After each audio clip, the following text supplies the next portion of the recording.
তো দেখো ও হচ্ছে টমেটোগুলো প্রথমে কেটে নিচ্ছে সুন্দর করে। আমি মাখছিলাম, দিও বললো যে না আমি মাখা করবো, তাই জন্য ও টমেটোগুলো প্রথমে কেটে নিচ্ছে। আর একটু পাতলা পাতলা করে কাটতে হবে। হ্যাঁ, কাটা কমপ্লিট। আর এখন দিয়ে দিচ্ছে নুন দে। হ্যাঁ, ভালো করে নুনটা দিয়ে দিচ্ছে। এরপর দিয়ে দেবে লঙ্কা। আর আমাদের বাড়িতে আজকে ধনে পাতা অ্যাভেলেবেল নেই, তাই জন্য শুধু লঙ্কা নুন দিয়ে দেখো ফেলে দিল লঙ্কাগুলো। তো দেখে আমার জিভে জল চলে আসছে।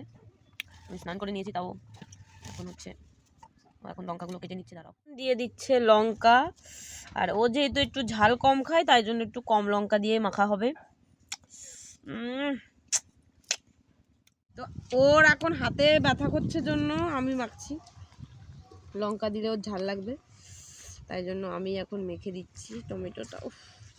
তো দেখেই খেতে ইচ্ছা করছে, এরম নিচে কটারও।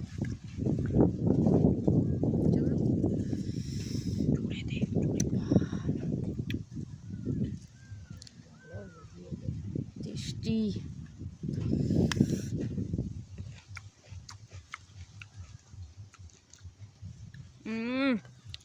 শীতকালে রোদ্দুরে বসে টমেটো মাখা খাওয়ার মজাই আলাদা। এই যে আরেকজন পার্টনার।